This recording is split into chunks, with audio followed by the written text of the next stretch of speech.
श्रम संस्कृति पार्क धरानबाट यहाँहरूलाई हार्दिक नमस्कार टक्राउन चाहन्छु। म विजयको तर्फबाट आजभन्दा 2 वर्ष अगाडि यो ठाउँ एकदमै काली लाग्दो एउटा खण्डहर बगरको रूपमा रहेको थियो र यो धरान उपमहानगरपालिकामा जब हर्कराज राई अर्थात् हर्कत साम्पाङको नगर प्रमुखको रूपमा उदय भएपछि यो ठाउँ एउटा खण्ड रहेको भाग एउटा पर्यटकीय हबको रूपमा स्थापित भएको छ।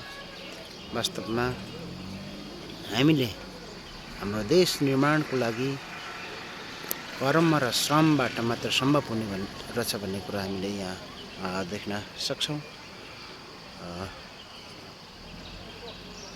र आजभन्दा 2 वर्ष अगाडि यो ठाउँ साँच्चीकै एउटा यहाँका स्थानीय बासिन्दाहरूले नुहाउने, कपडा धुने अनि सिमसारको खेती लगाउने कम्पिटिसन चलेको ठाउँमा आज श्रम मार्फत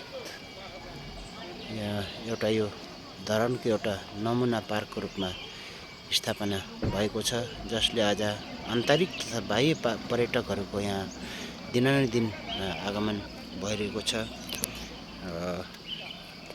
वास्तवमा हामीले चाहेको खण्डमा असम्भव चिज केही पनि छैन भन्ने कुरा यहाँबाट एउटा हामीले एउटा उदाहरण देख्न सक्छौँ।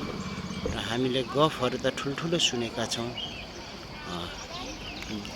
घर घरमा ग्यासको पाइप जोडिने अनि पानी जहाज ल्याउने र किर्तिपुरको डाँडामा ल्यापटप बोकेर गएर चाहिँ महिनाको 3-4 लाख पैसा कमाउने जस्ता गफहरू सुनियो। तर गफले होइन, कर्मले मात्र विकास हुँदो रहेछ भन्ने कुराको उदाहरण यहाँ प्रस्तुत भएको छ।